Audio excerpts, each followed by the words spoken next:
Bom dia para todos. A palavra genética, ela é muito recente, ela não é uma nomenclatura que tenha surgido muito antigamente. A ideia da genética, ela surgiu primordialmente na segunda metade do século XIX, com um cara chamado Charles Darwin. O Darwin, ele falava sobre hereditariedade, porque a teoria do Darwin é hoje a teoria mais aceita, tanto que a teoria dele está associada a uma outra teoria que virou lei depois, né, que fala exatamente sobre a ideia de genética. Bom, primeira coisa, né, Gregor Mendel é o pai da genética. O Mendel, ele era um padre agostiniano, tá? E que eu acho que isso é muito legal, porque se tem uma ideia muito vaga e ilusória de que religião e ciência não caminham, né?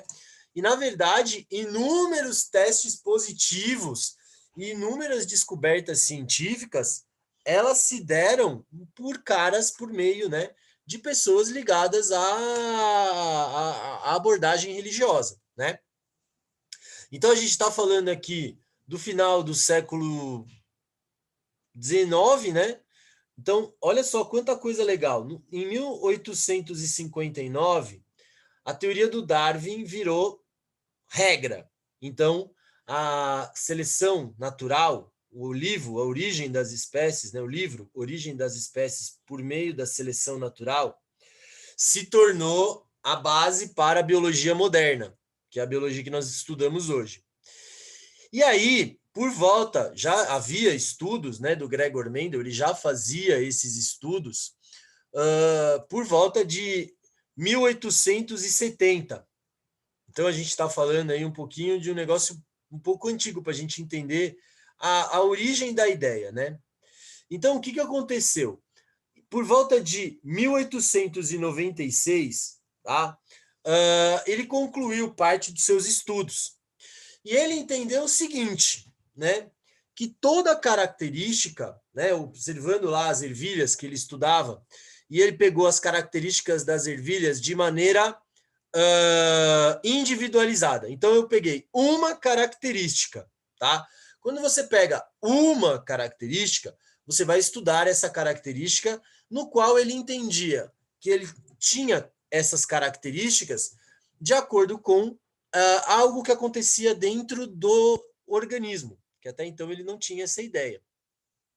Mas o que acontece?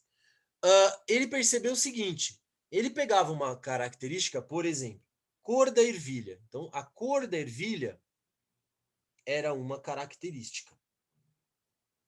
Essa cor da ervilha, ela trazia para mim ervilha amarela e ervilha verde. Então, eu tinha ervilhas de cor amarela e ervilhas de cor verde. O que ele fez? Por que ele escolheu a ervilha? Primeiro porque a ervilha dá uma geração a cada 35 dias. Ou seja, ela produz descendentes de maneira muito, muito eficiente. Então, por esse motivo, ele usou as ervilhas, tá? E aí, o que acontece? Quando ele estudou as ervilhas, ele pegou ervilhas amarelas, plantas de ervilhas amarelas, fez elas crescerem e fez elas cruzarem entre si. Então, amarelas com amarelas. E ele fez isso durante um bom tempo. E aí ele percebeu que só dava ervilha amarela. Ele falou, só dá ervilha amarela. Aí ele pegou a verde, fez a mesma coisa, o mesmo procedimento. Isolou a planta e fez com que as sementes gerassem plantas adultas, as plantas adultas cruzavam, e aí ele obtinha só ervilhazinhas verdes. Aí ele falou, uou, beleza, né? Então, essas características, ele pensou, bom, se eu tenho ervilha amarela, planta que dá ervilha amarela e planta que dá ervilha verde, e se eu pegar a planta de ervilha amarela e cruzar com a planta de ervilha verde, o que eu vou obter? E aí ele fez esse cruzamento.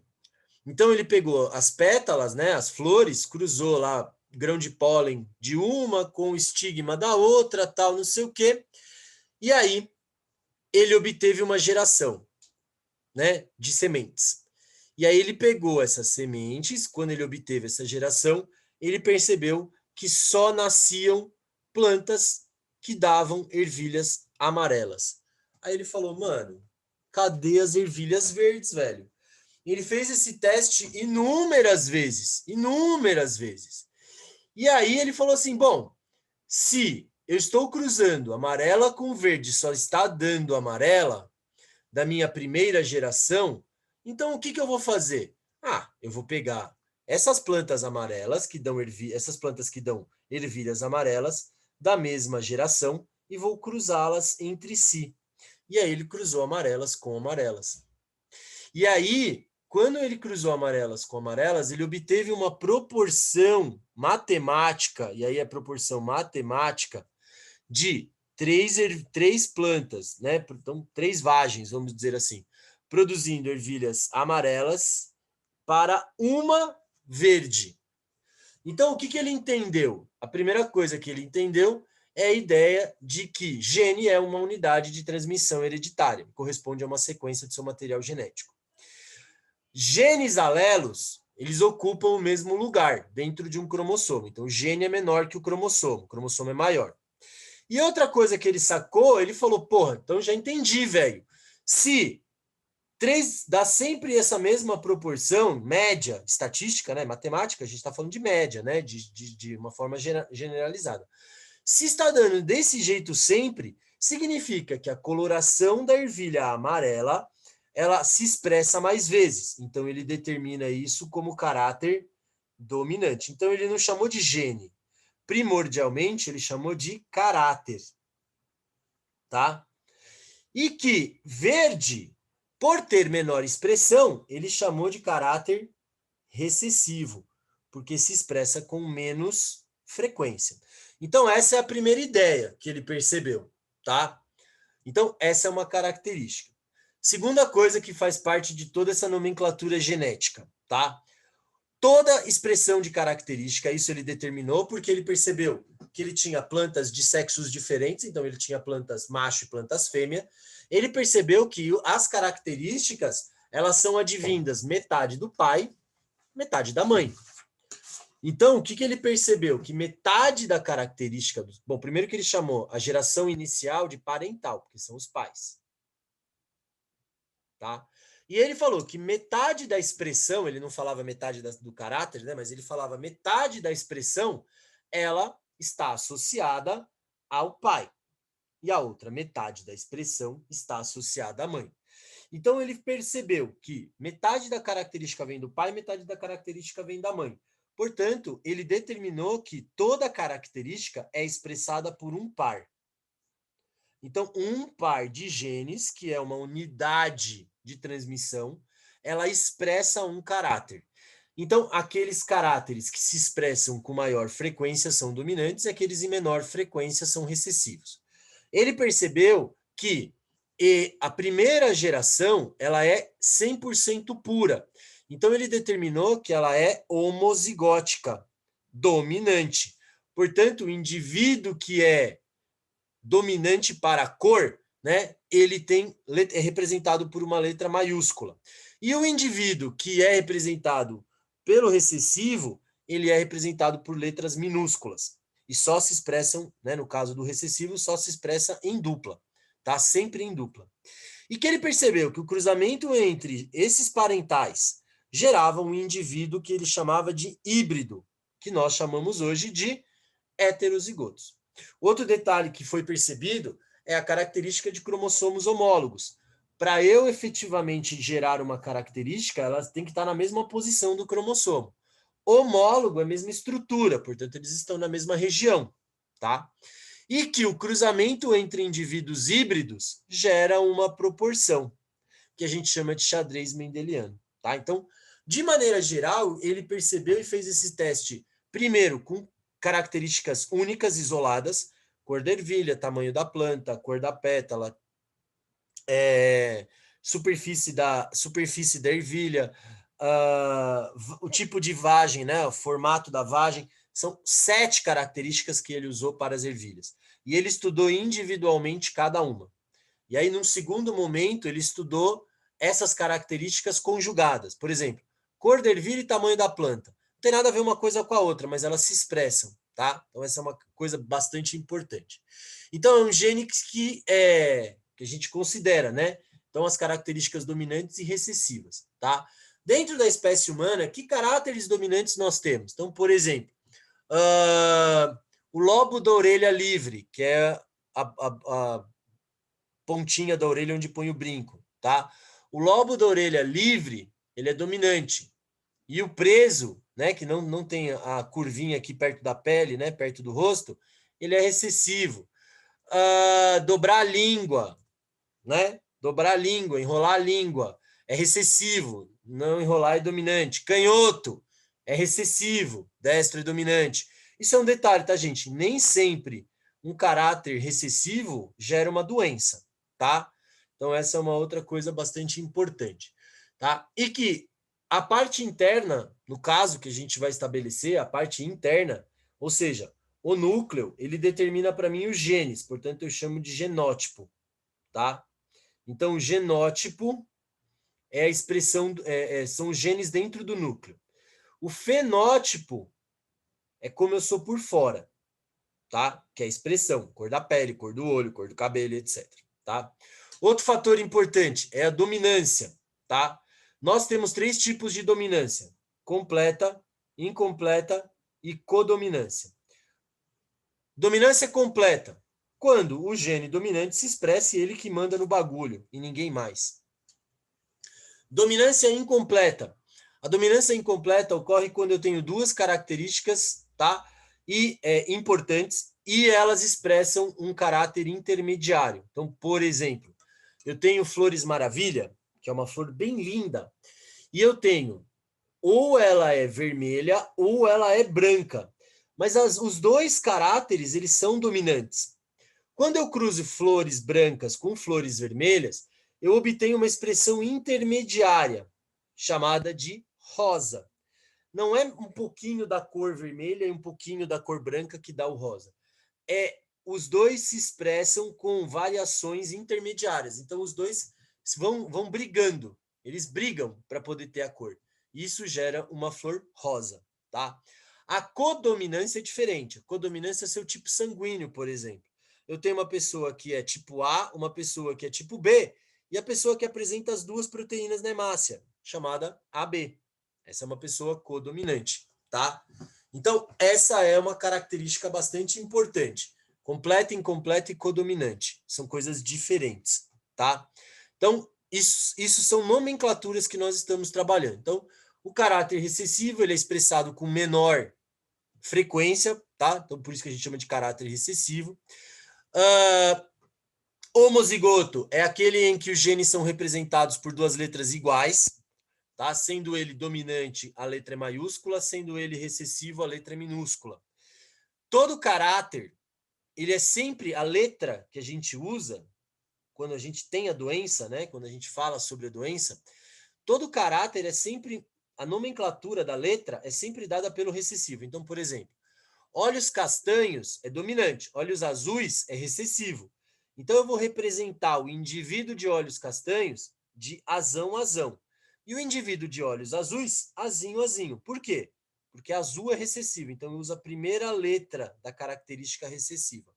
Se não houver, se o cara chutar lá e falar um determinado caráter, aí você pode trabalhar com ele de qualquer letra. Você pode escolher a sua letra favorita, a letra do seu crush. Você escolhe aí o que você quiser, tá? Então, essa é uma característica bastante importante. Então, os primeiros trabalhos do Mendel, eles estão relacionados a 7 fatores, tá? Forma da semente, se ela é lisa ou rugosa, cor do cotilédone, se é amarelo ou verde, que é a cor da semente, cor do tegumento, que é o envoltório da semente, se é colorido ou branco, a forma da vagem, se ela é lisa ou enrugada, a cor da vagem da ervilha, se ela é verde ou amarela, a posição da flor, se ela termina na ponta ou se ela vai para ou se ela cresce nas laterais dos galhos, né, dos galhos da planta, e se a planta é alta ou baixa. Então, ele usou 8 caracteres. 8 caracteres para a gente determinar as características. E aí ele foi fazendo os experimentos, tá? Exatamente como eu expliquei para vocês. Um de cada vez, tá? Então, primeiro ele usou a cor, depois ele usou a cor do cotilédone, depois a forma da semente, depois a cor do tegumento.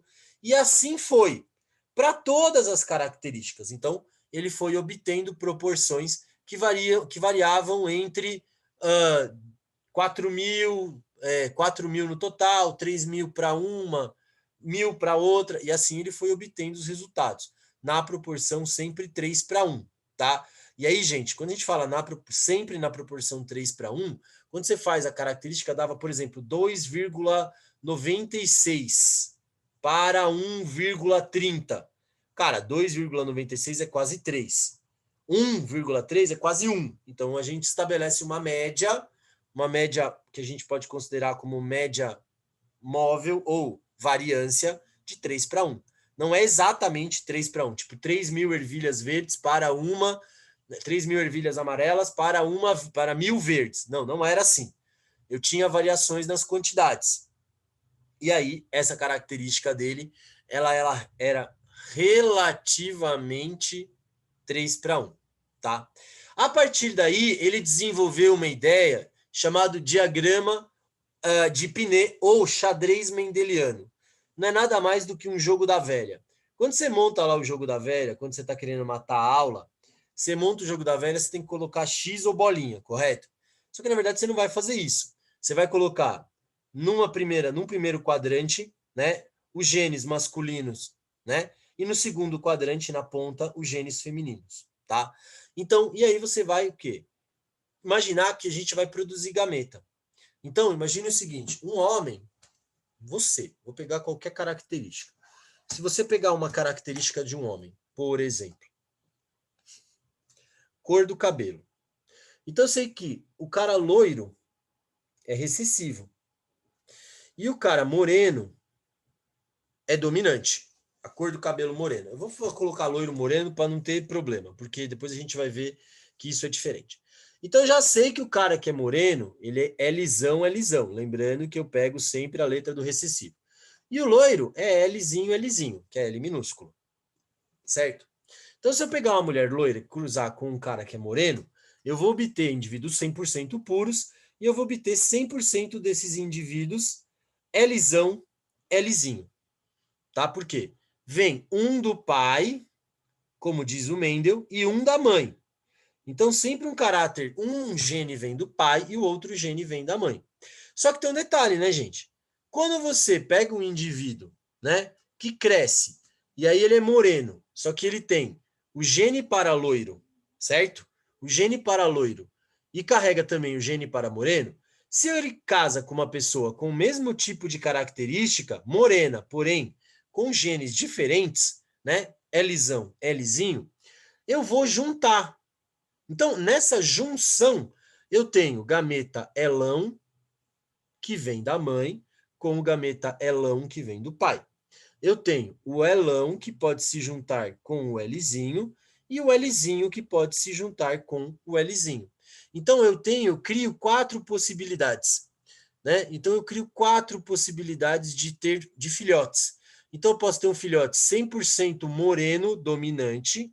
Posso ter 2 filhotes dominantes, porém híbridos, porque tem gametas diferentes, Lzão e Lzinho. E tenho a chance de ter um recessivo completamente loiro. Vou dar o meu exemplo. Minha mulher é loira, de olhos verdes, tá? Então, a Lu, ela é loira, de olhos verdes, então ela é recessiva. Eu sou moreno, de olhos castanhos, portanto eu sou dominante. A Maria Luísa, minha filha, ela nasceu de cabelo castanho, bem clarinho, uma variação, né? E de olhos verdes. Então a Malu tem olhos verdes. Portanto, eu carrego, apesar de ter o olho castanho, eu carrego o gene para olho verde, que veio do meu avô. Então, essas são características muito importantes que a gente tem que ter uma sequência lógica muito simples, né? Então, quando você observa, por exemplo, isso já aconteceu várias vezes. Eu tenho, por exemplo, um amigo meu que é sensacional. Esse meu amigo, ele é filho de uma mulata, inclusive uma mulata mesmo, daquelas de escola de samba, tá?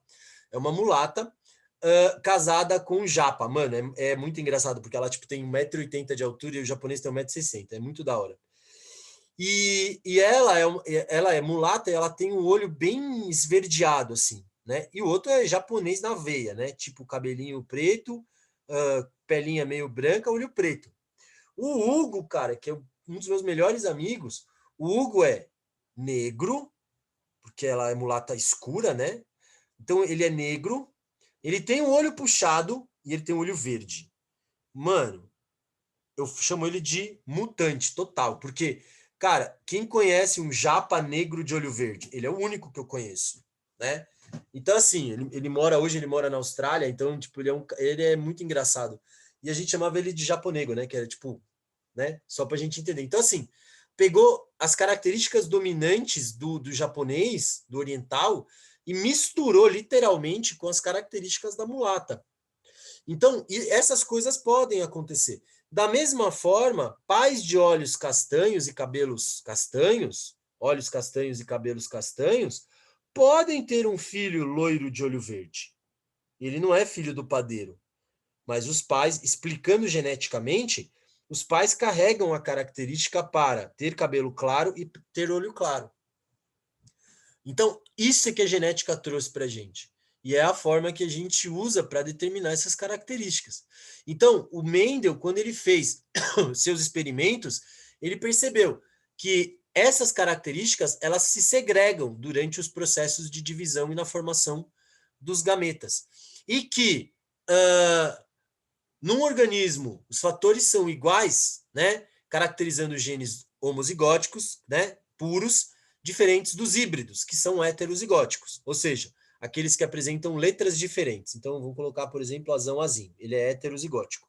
O cara que é azão, azão, ele é homozigótico. E o cara que é azinho, azinho, também é homozigótico, tá? Então, na primeira lei, para fechar o nosso dia, na primeira lei, ele determina que cada caráter é determinado por um par de fatores, porque não existia a palavra gene ainda, e que eles se separam durante a formação dos gametas. Apenas um dos fatores do par, que é puro, segue para cada gameta. Então ele entende que no momento em que eu formo os gametas, né, no momento em que eu formo os gametas, cada espermatozoide recebe uma característica. Então cada espermatozoide recebeu um azão, né? Então assim, eu só vou ter, por exemplo, a dominante só vou ter azão. E se eu fosse híbrido, por exemplo, azão, azinho, eu teria dois espermatozoides, cada um com um azão, e dois espermatozoides, cada um com um azinho. Então, essa é uma característica bastante importante dentro desse fator da abordagem genética. Ok? Beleza? Tranquilo nessa primeira parte, aqui é só a introdução à história da genética, e aí depois a gente vê uma outra linha, né? Vem um outro vídeo para vocês aí, falando um pouquinho sobre a genealogia. E aí eu vou disparar alguns outros vídeos para vocês, para ficar mais fácil de vocês entenderem, alguns vídeos com outros materiais que vai ajudar vocês, que vão ajudar vocês a perceber um pouco mais essa parada da genética. E vídeos que eu faço em lousa também, tá? Que eu vou disponibilizar para vocês. Beleza? Certinho, galera? Então,